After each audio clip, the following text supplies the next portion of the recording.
Bueno, hitzak hortxe daude, ezkera bertzalea orokorrean esinanatu du gainera Borja Sémperrek, bere hitzoietan, beraz polemikarako gai emana dago, zuk duzu bezala.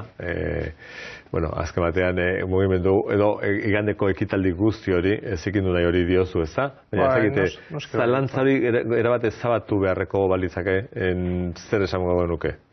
Azkenean hor saiakera garbi ikusten da, ez da lehenengo aldia, Dinot, beti herri ekimenak daudenean herri honetan, Alderdi Popularrari edo Madrilgo establishmentari esaio gustatzen, eta ikusten ari gara zelan gaur ere egunkari baten agertzen dan zelan iraultza zergarekin nahasten dela, nire ustez onartezina da, ikusita zer gertatu zen iraultza zergarekin, eta konparatzea nire ustez zentzugabekeri bat da eta onartezina da.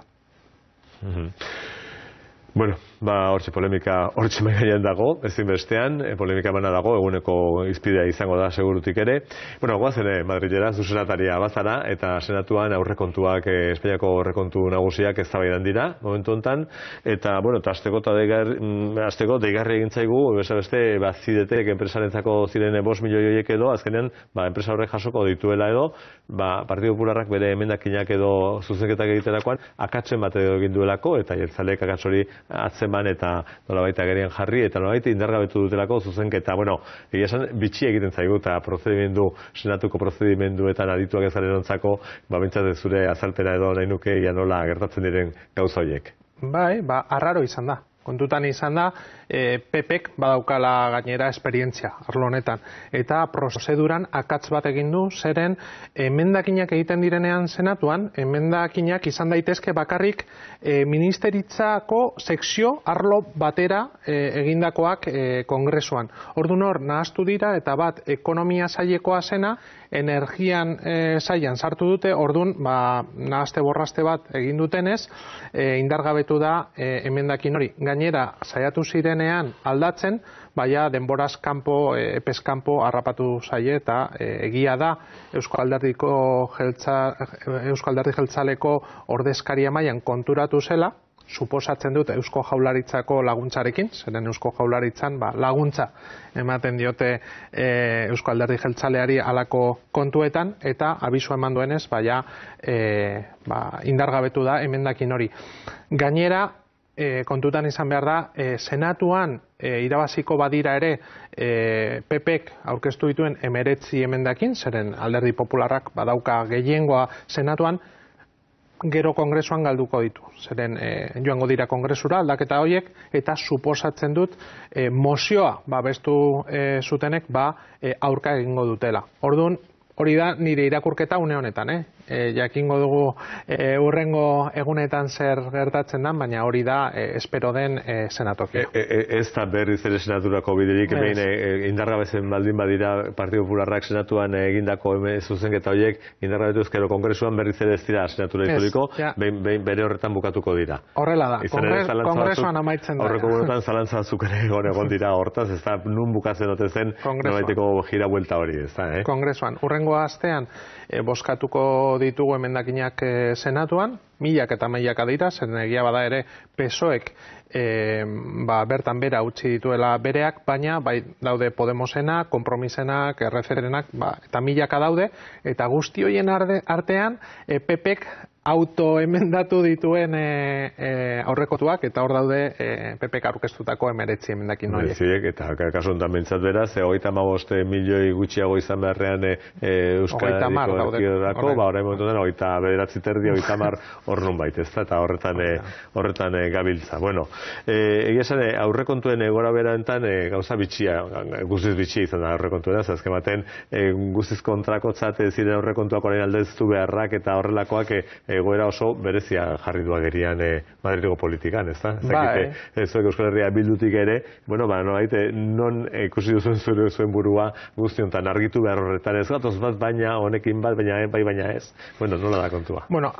bereiztu behar dira, ez? Alde batean geratzen da mozioan, guk argi esan genuen, ez genuela Pedro Sánchezen gobernua babesten, eta Pedro Sánchez babesten, baizik eta gure bozka izan zela Rajoy erditik kentzeko, gobernutik kentzeko.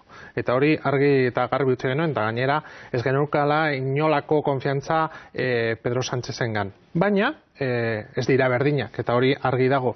Baina, beste aldean gertatzen ari dena aurrekontuekin nahiko harrigarria da.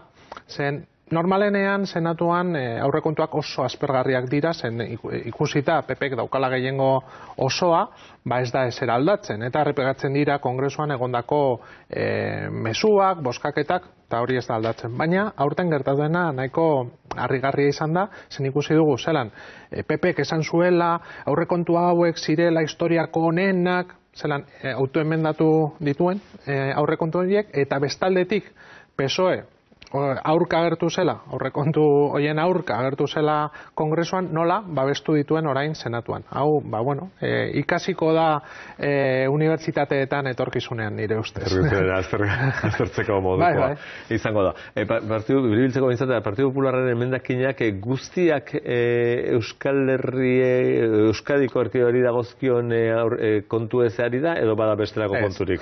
Oso azkarrak izan dira. Egin dutena da, diruak entzeko bai Eusko Elkarte Autonomotik, elkargotik aterako dira, baina gero egin dutena da sartu dituzte beste alderdi batzuk proposatutako emendakinak. Adibidez, Kompromisek proposatutako batzuk, Nueva Canariasek proposatutako beste batzuk, eta hor bilatzen ari dena da banatzea mozioa babestu zutenak.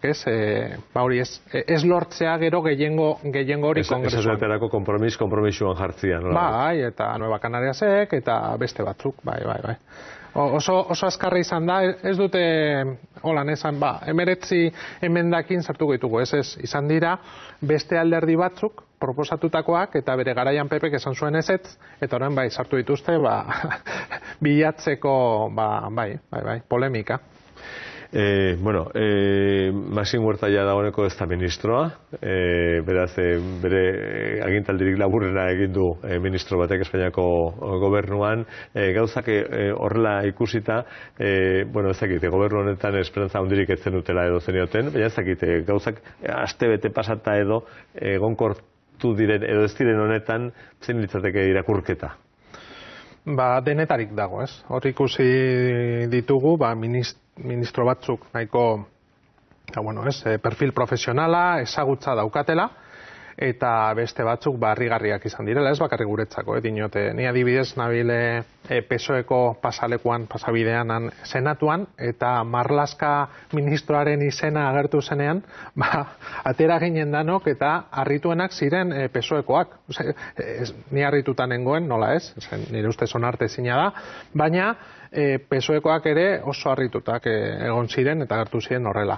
Denetarik dago, joango gara ikusten, apurken, zer egiten duen gobernu honek, momentuz keinu batzuk egin ditu, batzuk interesgarriak, eta hor dago Aquarius itsasontzia jasotzearena, nire ustez oso neurri interesgarria eta txalotu behar dena da, baina ikusi behar da ere, zer egiten duten orain, hegoaldeko mugan, Ceuta, Melillan, heltzen ari diren txalupekin, paterekin, Europan zer proposatzen duten, ekainean badago gainera kontseilua, joango gara ikusten zer egiten duen gobernu honek, zeren ahulezia badauka ere bai, ez? Eta egiten baditu politikak Ciudadanosi edo PPri begira, ez da oso ona izango. Egiten baditu politikak babestu zituztenei begira, interesgarriagoak izango dira gure ustez. Baina esan bezala, ez daukagu itxaropen handirik Pedro Sánchezengan. Baina ez da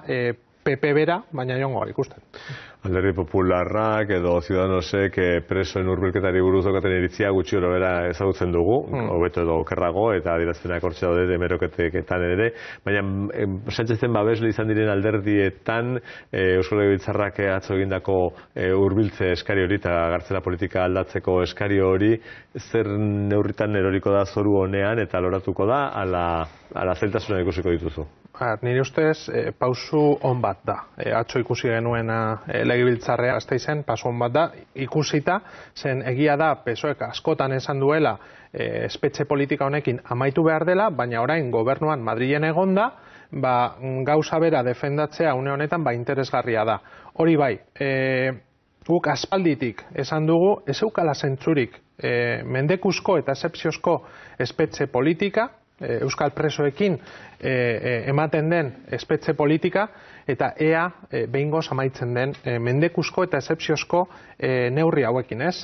Urruntzea, sakabanaketa, preso gaixoek pairatzen duten egoera, lehenengo gradua lehen entzuten nion Podemoseko bozeramaileari legebiltzarrean, eta hori ere garrantzitsua da. Dinot, neurri asko dira esepziozkoak, mendekuzkoak denak, eta lehen zentzurik ez bazeukan ere, orain are gutxiago. Eta atzoko interesgarria. Joango gara ikusten, PSOEk zer egiten duen, baina nik esaten duana, eta beti errepikatzen dut, hau kontu humanitario bat dela, eta horregatik lehenik eta behin amaitu behar da gora honekin.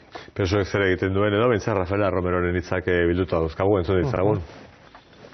Es pasar de la excepcionalidad al tratamiento ordinario, porque no hay razones que justifiquen la excepcionalidad en estos casos. Hace ya más de 6 años que ETA no está entre nosotros.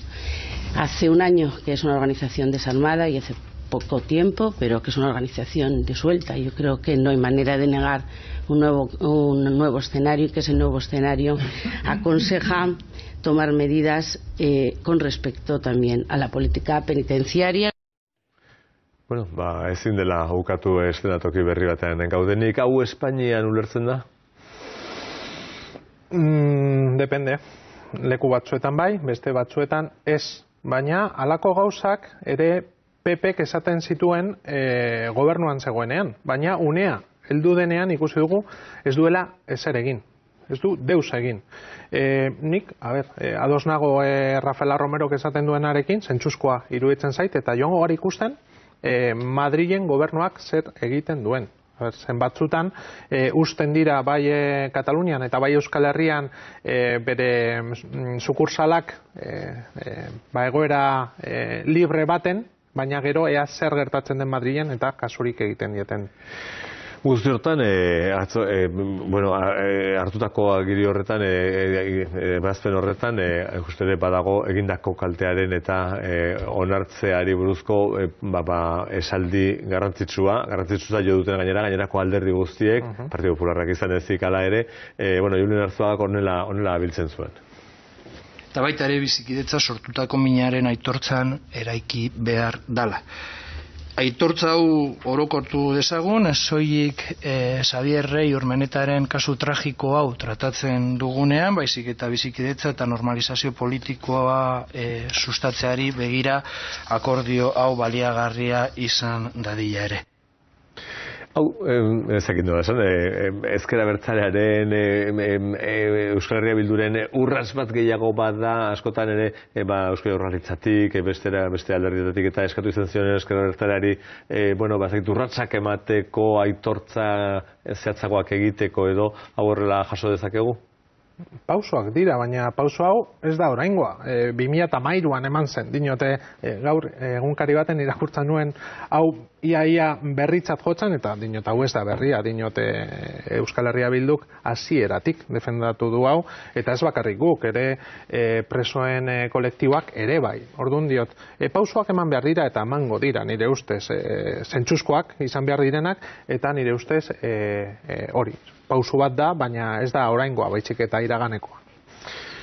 Bueno, guzti honetan, solaskideak ebentxe zain, hamarrak ere zakin ongatu zaizkigun, baina tira, galdetu nahi dizun, ala ere, Altsasuko manifestazioa etzi izango da, eta manifestazioa horretara deialdi zabala egina dute batzuk eta besteek, justizia berdina dela denontzat, ez dela berdina denontzat, guzti hori ezinbesteko eztabaidagai bada egunotan.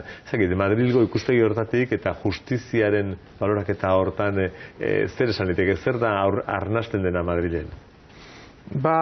Zoritzarrez nik behintzat ikusi duana da, ez dela ikusten Altsasun gertatutakoa. Hemen hain argi dagoena, edo epaiketa jarraitu genuenok hain argi daukaguna Madrilen, eta Madrilen esaten dudanean, ez da, Madrilen denetarik dago. Inote, egunkarietan eta giro mediatikoan ez da ateratzen hemengo hedabideetan hain argi agertzen dana, eta horregatik badago iritzi amankomun bat pentsatzen duena bertsio ofiziala benetazkoa dela eta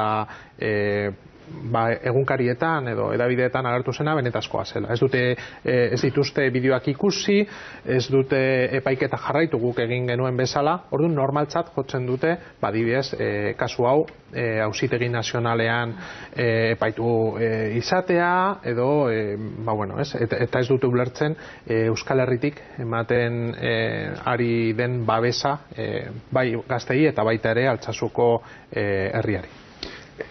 Guzti hortan ez pentsaletik, komunikabideek nolabaitarako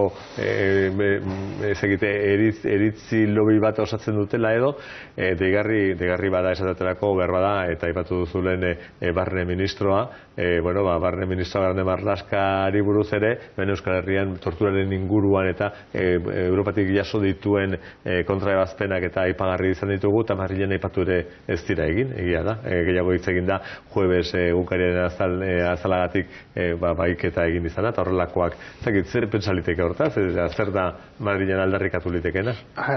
Argi dagoena da gizarte ezberdinak garela, eta hori ez dut esaten mespresatzeko Espainiako edo Madrilgo gizartea, baizik eta beste sike edo beste gizarte badaukagula hemen, eta gauzak ezberdinak ikusten direla.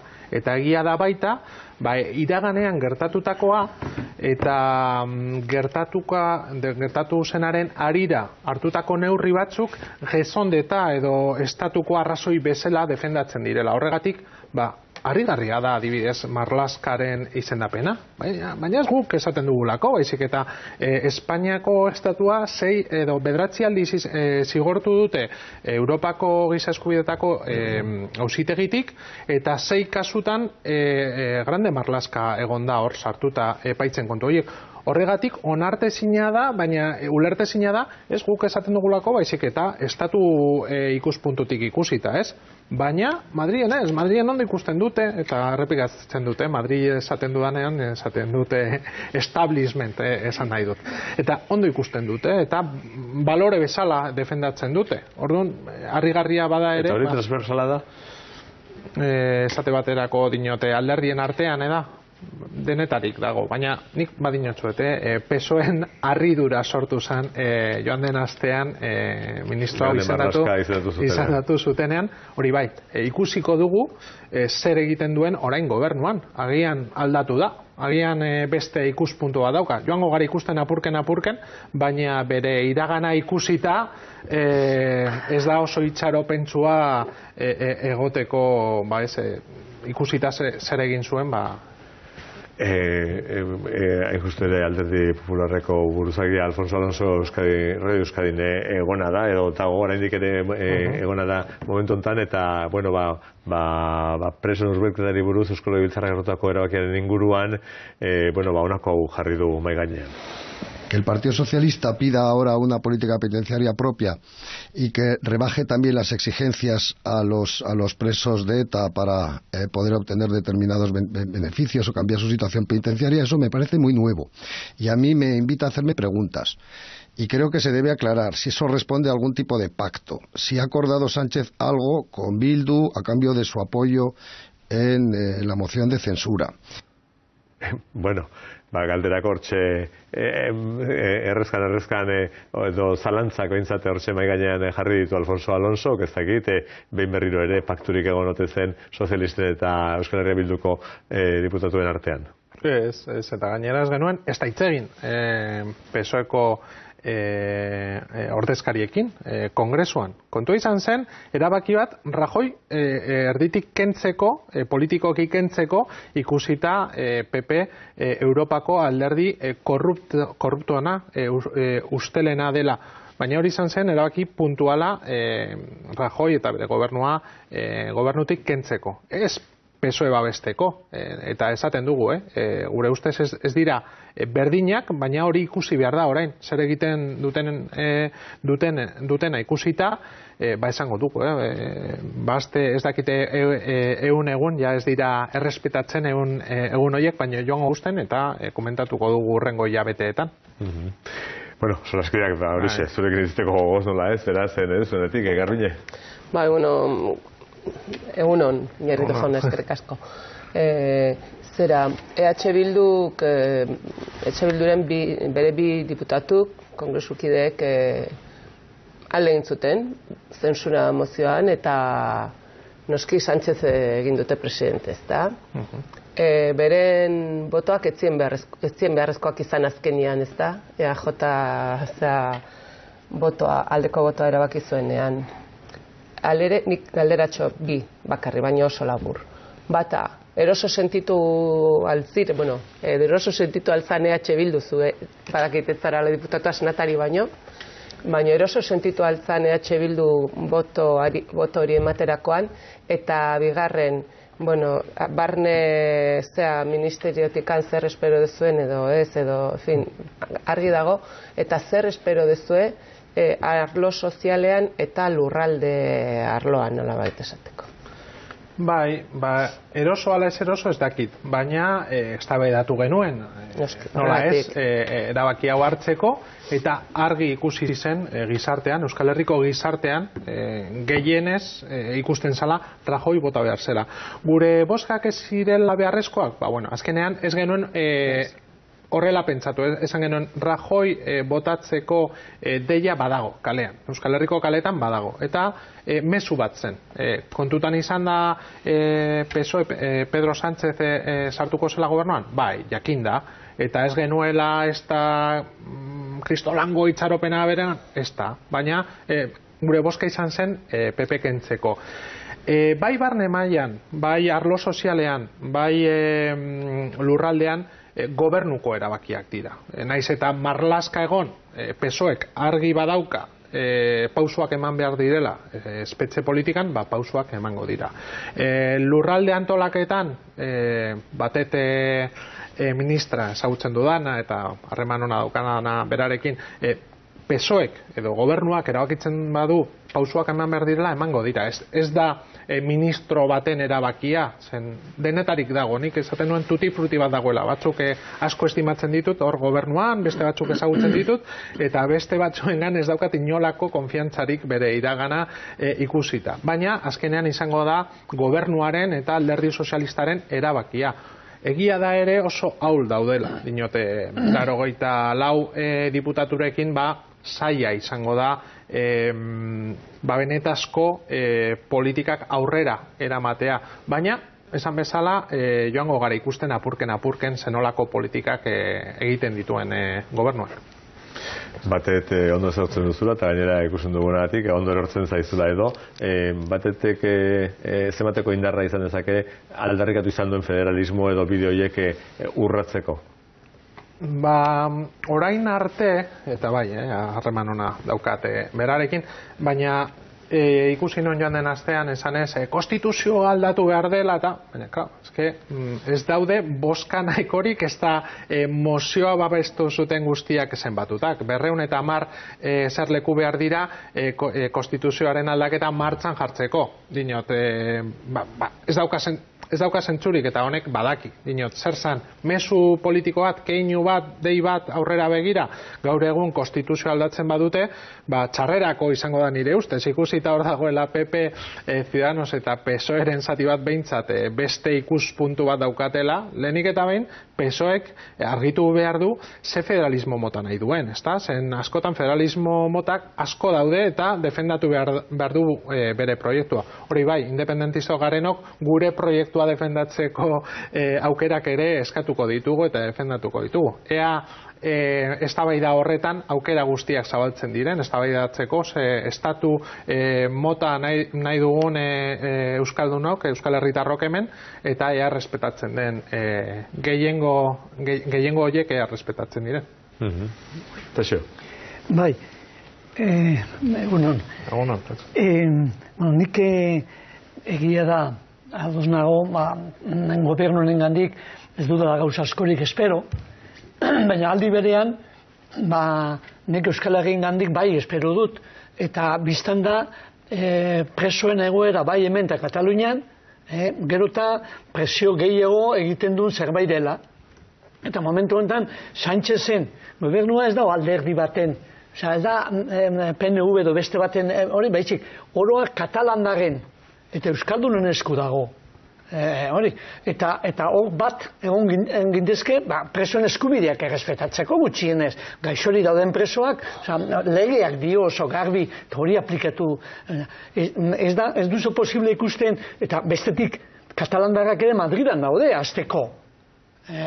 Eta badera kasu batzuk, benetan, mingarria direnak, ume txiki batekin, joan daga, ez dakin oraino, orduan, ez duzu, nik badut olako esperantza bat, katalandarrek eta euskaldunok bat egiteko momentu badena eta lortuko ditugula urraz txiki batzuk eta atzo parlamentoan emandakoa ondo dutzen zait beste urraz bat da eta hain zuzen esan nahi berezia pesoen datu berezia da zer lehen ere olako erabakiak hartu dira parlamentoan gauza berezia da gobernuan dagoen alderdia Madrilako gobernuan dagoen alderdiak ere mantentzen duela jarrera hori.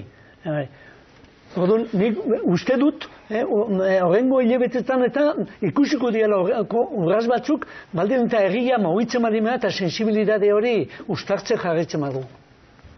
Ni ados nago. Eskubideen kontu bat da, azken finean, kontu prepolitikoa, dinot hau bete behar dela legeak eskatzen duelako, baina gainera zentzuzkoa delako, dinot.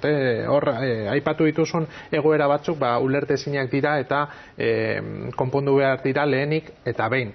Beste batzuk mendekuzko eskemarekin egon dira lanean, baina pausoak eman behar dira hori. Giza eskubideak errespetatzeko eta legea baita betetzeko, eta nire ustez emango dira pauso horiek. Egia da ere, garrantzitsua dela ez bakarrik parlamentuetan egiten dena, baizik eta kaleetan ere, zen orain arte edo azkenengo urteetan esaten zen, ez? Ja mobilizazioak ez dauka zentzurik, ez dauka indarrik, eta ikusi dugu zelan urte honetan berdintasunaren alde, emakumeen eskubideen alde egindako manifestazio itzelak, ikaragarriak, jarri dutela mahai gainean kontu hau, baita ere pentsioekin gertatu dena, ez? Horre astelenero ikusten ditugu hemen Bilbon jubilatuak eskatzen pentsio duinak, eta horrek ere baldintzatu du apur bat gobernuaren ikuspuntua, eta ja argi daukate beste pausu batzuk eman behar direla, baina hori kalea jendean dagoelako hori eskatzen. Eta baita ere, nire ustez presoen kontuarekin garrantzitsua dela, ez? Hor egotea kaleetan, parlamentuetan, edabidetan, Twitterren ere, aipatzen zenuten lehen, Twitterren ere ora aipatzea kontu prepolitikoa dela, eskubideen kontu bat, eta por cierto gaur badago Bilboko abokatuen elkargo bat Iñaki Lagazterren liburuaren aurkezpena, kartzelak eta eskubideak, gaur 7:00, dinot norbait interesatuta badago. Bueno, Fabio. Bai, egunon, Jon. Senatoren papera kolokan egon da azken urteotan, baina aldi berean atzo ikusi genuen nola, EAJ gai izan zen salbatzeko rekontuen zati hori, zuk zeuk mamia ateratzen jakin izan duzu urteotan. Beraz, zuk senatari moduan zer uste duzu? Zein izan behar den senatoren papera? Zer egin behar dugu? Orain bezala dagoen bezala mantendu, berritu, desegin? Egia esan da, independentista bezala, zaila da galdera horri erantzutea. Baina bitartean. Zeren, baina latineraz esaten den rebusik estantibus hori ez, gauzak dauden bezala ikusita, zentzuzkoa izango litzateke aldatzea eta benetan lurraldezko ganbara baten bihurtzea.